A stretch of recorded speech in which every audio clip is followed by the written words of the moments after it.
Welcome aboard the Boat Buyers Secret Weapon podcast, where we're dedicated to helping first-time and experienced boat buyers find the right boat at the best price so they have years and years of boating fun, because life truly is better on a boat. Today's podcast is sponsored by the Boat Buyers Secret Weapon YouTube channel. Don't pay too much for your next boat. Just visit boatbuyerssecretweapon.com/save to watch a short video. Now, let's hop aboard and have some fun. Hey everybody, welcome to the Boat Buyers Secret Weapon series, where we teach you how to find the right boat at the best price. And today we're talking about pontoon trailer basics, how to buy the right pontoon trailer. A lot of options, a lot of things to consider. I just engaged with the guy on Facebook yesterday, and I figured I'd create this video because there's a lot of confusion and a lot of bad information around trailers and a lot of misunderstanding. So we have some great information. As always, we're brought to you by Boat Buyers Secret Weapon, Boat Buyers Toolkit. You can download a free copy at boatbuyerssecretweapon.com. One of the things included is a checklist for your trailer, how to make sure you get the right trailer and inspect the trailer properly, and a nice checklist to keep track of serial numbers, weights, and all the information that you'll need.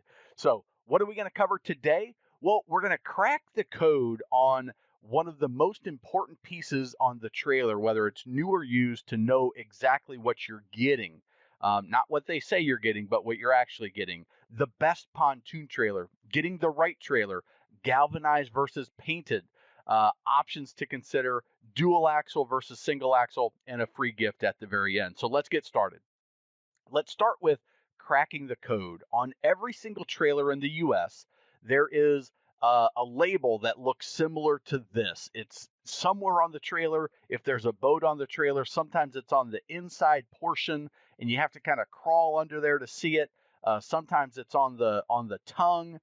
Sometimes it's easy to see. Sometimes it's on the rear of the trailer, in the back by some of the taillights. But it looks like this. It's a standard required decal, or it could be a sticker, or it could be some of them are even stamped in to the trailer.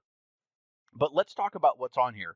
The first one is the capacity, maximum weight of the boat. And I put combined there because it's the combined, the total weight sitting on the trailer. So it's the boat, it's the motor, it's the fuel, it's the gear, it's the ice box, it's the bait well, if it's all filled up. Whatever weight is on that trailer is that capacity. So if you have a dry weight of your boat of 3,500 pounds and your motor weighs 500 pounds and you have 50 gallons of fuel, which is another 350 pounds or so, and you have the cooler full of drinks and ice, and you have your anchor and your life jackets and your dock lines and your fenders and your gear, all of a sudden your $3,500 pound boat is over the capacity for this trailer.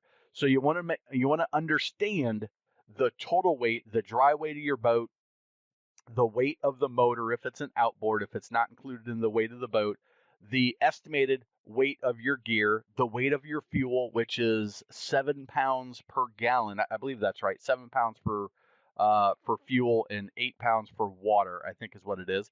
But that's going to get you a number, so you can then make a guess for gear. I always say throw an extra 500 pounds on for gear on most pleasure boats. If you've got a big cruiser and you've got a 28-foot cruiser that's loaded up with more stuff, then use a little bit more. But take a rough swag at the gear and the extras and use that as your weight. I'm always going to encourage you to be more cautious on your trailer. Listen, a trailer is a big, heavy thing behind your boat, and you want to have that sitting on a nice, sturdy trailer that's going to give you the support and the safety that you need. Don't chintz out on the trailer. So calculate your max weight. The gross vehicle weight, boat and trailer. So this GVWR is the total weight of the max capacity and the weight of the trailer. So if you did the math, this 4,000 pound capacity and this 4,000 pound capacity, 5,100 pound gross vehicle weight means that the trailer itself alone weighs 1,100 pounds. Okay.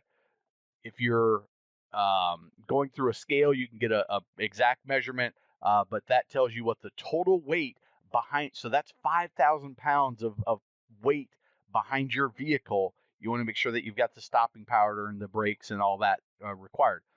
GAWR, gross vehicle weight per axle. So that's just take this number, 5,100 pounds, divided by the number of axles, so you know this is a 2-axle trailer.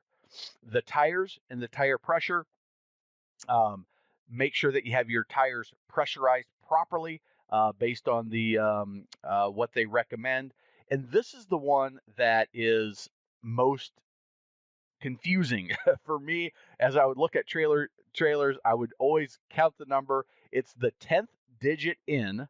So 1, 2, 3, 4, 5, 6, 7, 8, 9, 10. So C is the 10th digit, and that tells you the year of the trailer, the manufacturer year of the trailer. But it's a letter. What the heck does that letter mean? Well, this is from 96. It's a letter up to 2000. 2001, they went with numbers. So a 1 in that position is 2001, all the way up to 2009. In 2010, they went back to letters. So we start over at A, B, C. So a C is a 2012 trailer. So, like I mentioned, there's a checklist that you can get at boatbuyerssecretweapon.com. I've got this code, this secret decoder ring available in that checklist. So you want to get that so you know exactly what you're getting when it comes to your trailer. The type is a trailer. The model is going to be dependent on who's manufacturing it, but usually the letter will indicate the type of trailer. 2 will typically indicate the number of axles, and then 4,000, that last number will typically be the capacity of the trailer. So now, if you're looking at a trailer and they say, I don't know what the capacity of this is, you can go and you can look it up and you can decipher that tag, and you know what those weights mean. The capacity is the most important one. And remember, it's not the dry weight of the boat, it's the full capacity that trailer can hold. So that's everything that's in the boat when you trailer it. All right. So let's move on. On a pontoon, a bunk trailer and a scissor trailer. This is where part of my conversation went. I'm going to recommend for most people to go with the bunk style trailer. You can see the pontoons just roll right on that bunk. They're well supported all the way through. It's a nice sturdy wheelbase. It's a wide wheelbase, which means it's going to be very solid. The scissor trailer, they're less expensive. You can find them used sometimes for what seems like a great deal. The caution is they're difficult to load. They can be more tippy because the wheelbase is inside the pontoons. So your center of gravity it's not as stable because you've got so much weight on the outside of each. And if that isn't loaded perfectly right, isn't tied down perfectly right, and you take a corner just a little bit too fast, that boat is going to tip right off. And it happens numerous times by very experienced people. So if you're going a mile or 2 to your ramp and it's a very easy, slow drive, a scissor trailer may work for you. But if you're going any distance, if you're going any speeds, if you are inexperienced in pulling a trailer, avoid the scissor trailer and stick with a bunk trailer for your pontoon. The other thing is a scissor trailer will not work for a tri-tune. So they're kind of going by the wayside anyway, because that third tune doesn't have anywhere to sit. Whereas the bunk trailer, they can just add an extra bunk in the middle to support that third tune. Okay. So the next choice that you need to make on the trailer is, do I want a galvanized trailer or do I want a painted trailer? What are the benefits of each? A galvanized trailer. A galvanized trailer is very durable. You can dunk it in salt water, and if you spray it down, it'll have a good, strong life. It's a heavy-duty trailer. On the flip side, it looks it's unfinished. It's not painted. It doesn't look sleek and sharp, but it's very durable. It's very practical. If you're in salt water, I would encourage you to lean that way for sure. because it gives you better protection from rust and corrosion. The painted trailer looks great. It's typically a powder coated paint that's baked on. It looks really good. Over time, though, as that paint chips and gets dinged or something, rust and corrosion can start. That's why I would avoid a painted trailer if you are looking to boat in any saltwater environment, but more aesthetically pleasing. Okay, so that's galvanized versus painted trailers. Let's talk about the weight breakdown. This is one of the biggest decisions that you have to make. Do I want a single axle or a dual axle trailer?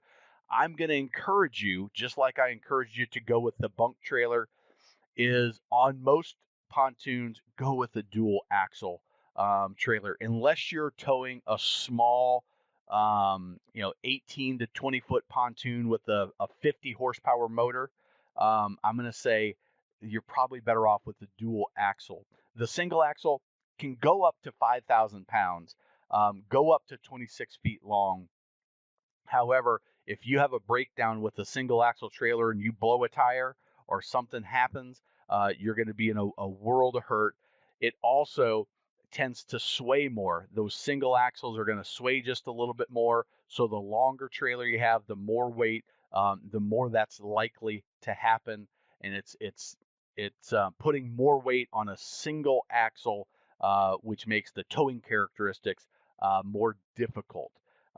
They are a little bit less expensive, but that dual axle is going to go from 4,700 pounds up to 6,700 pounds. You can always put a 3,000 pound boat on a 4,700 pound trailer. And the reason you're doing that is because you want those extra axles to support you. And remember, that's not just the weight of the boat. It's the weight of the boat, of the motor, of the gear, of the fuel, of everything that's sitting on that trailer. So make sure that you include all of that. And as the outboards get bigger, as you're looking at triple pontoons, in my recommendation, I would suggest a dual axle, again, unless you're looking at an 18 to 20 foot or smaller pontoon with a smaller outboard, that a single may work for you. Brakes, just a side note, brakes are required by law on trailers with a gross weight of over 3,000 pounds or more. So that's brakes on at least one axle. Every state is different. I'm probably not ever going to do a video on each state's law, but you can go to your state, look up trailer laws, and you can make sure that you are safe, that you are abiding by the proper law. And brakes is one. Again, you've got 3,000 to 5,000 pounds behind you, including the weight of the trailer.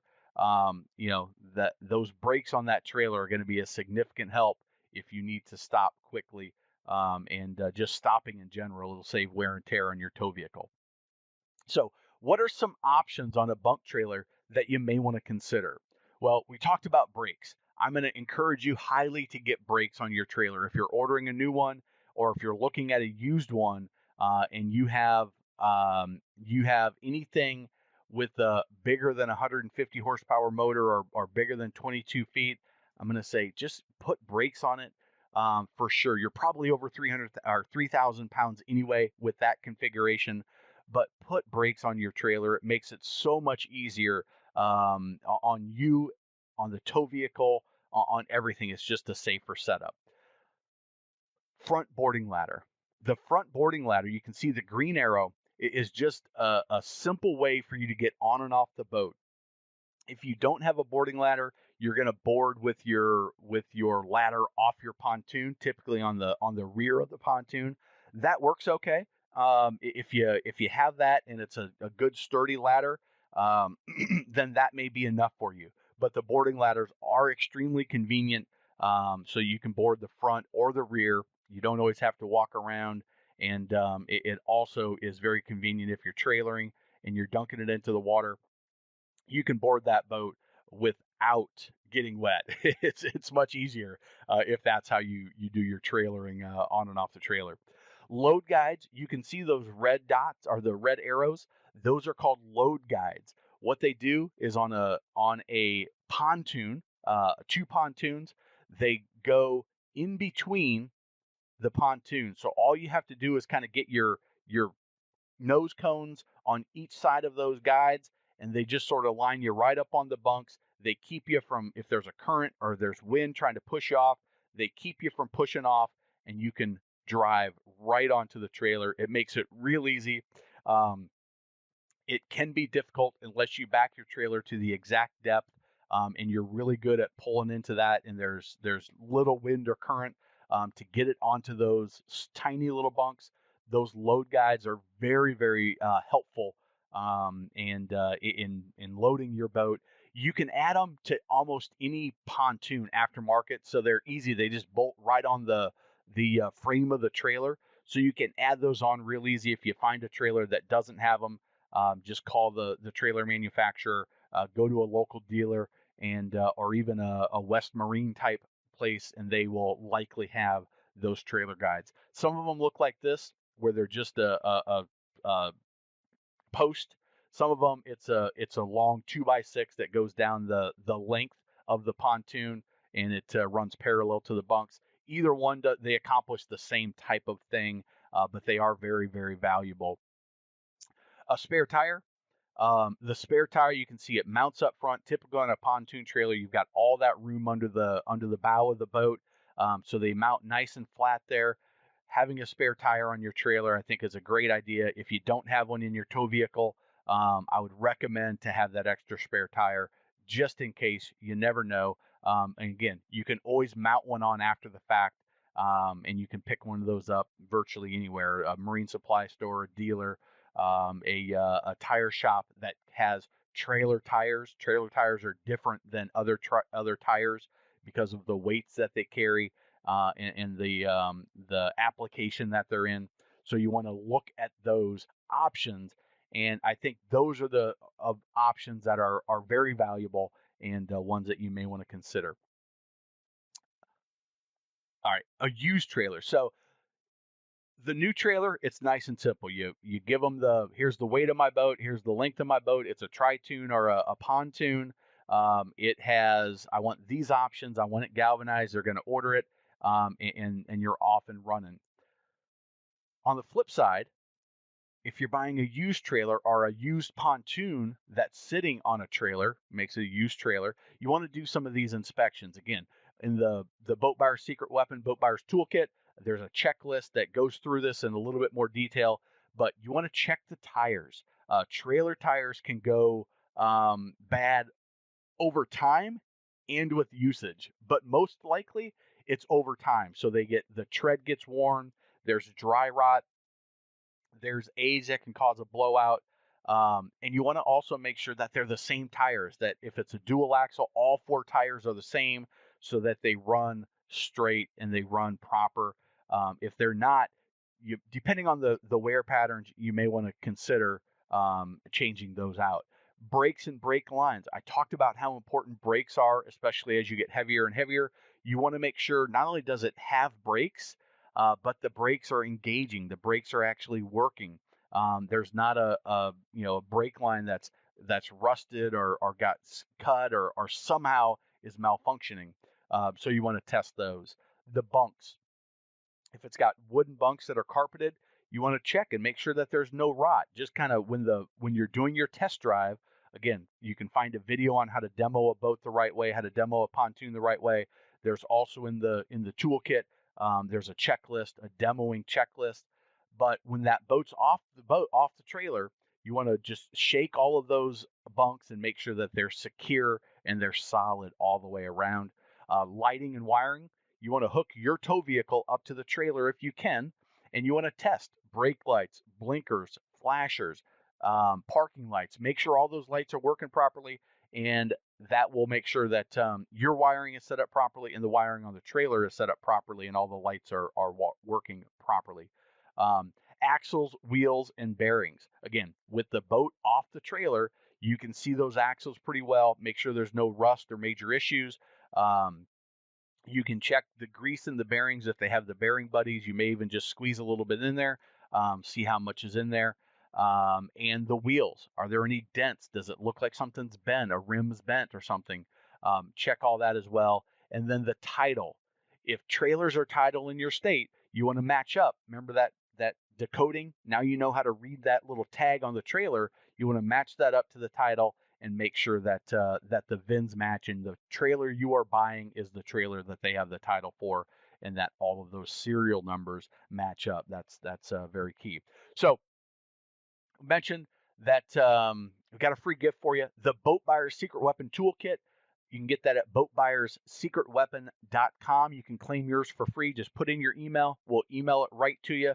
You'll also get a notification about an opportunity on how to save hundreds, maybe even thousands, potentially tens of thousands of dollars when you buy your next boat. But the toolkit will give you how to buy the right boat at the best price, how to demo a boat or pontoon the right way, must-ask questions for boat dealers and private sellers, how to maximize your trade if you have a trade, how to get the best boat loan, best boat insurance, and much more. So it's a great toolkit. It's yours for free. All you got to do is go to Boat Buyer's Secret Weapon. You'll find a little button that looks similar to this. Click on that, put in your name and email address, and that will be emailed to you instantly. Thank you very much. And remember, life truly is better on a boat. Let's pull up the anchor and run this podcast back to the docks. We'll be back again with another helpful and fun episode next time. If you'd like to be a guest on the podcast, visit boatbuyerssecretweapon.com/guest, and I'll help offer insights into your boat research and shopping experience. Also, we'd appreciate it if you took just 2 minutes to rate and review this podcast on Apple, Spotify, or wherever you get your podcast. It helps others find us so we can help more boaters. If you enjoyed this episode, please share it in your boating groups on social media. They will certainly thank you. And by the way, if you haven't already, grab your free Boat Buyer's Secret Weapon Toolkit at boatbuyerssecretweapon.com/toolkit. And so you don't pay too much for your next boat, visit boatbuyerssecretweapon.com/save for a short video. Now, before we go, I want to leave you with a few first-time boating tips for when you own your new boat. Number 1, know your local boating laws, basic navigation rules, and how to operate your boat safely. It'll make boating even more fun for everyone. 2, be aware of your wake at all times and pay attention to no wake zones because you are responsible for your wake. When maneuvering at slow speeds, you can put out an enormous wake. If going slow, be courteous, save some fuel, and drop down to idle speed, just in forward gear to ensure there is no wake. This could save you an expensive ticket and will keep you from being that guy on your waterway. Number 3, boats do not have headlights. They have docking lights, specifically made for seeing in tight quarters and docking. Do not turn your docking lights on while cruising down the water. It can blind other boaters and is very dangerous and, again, could save you an expensive ticket. Number 4, follow the maintenance schedule for your boat. Change the oil, impeller, gear lube, winterize if you need to winterize in your area. Inspect your trailer tires, bearings, and grease the hubs if you're a trailer boater to ensure you don't experience expensive and unnecessary repairs that will impact your boating time.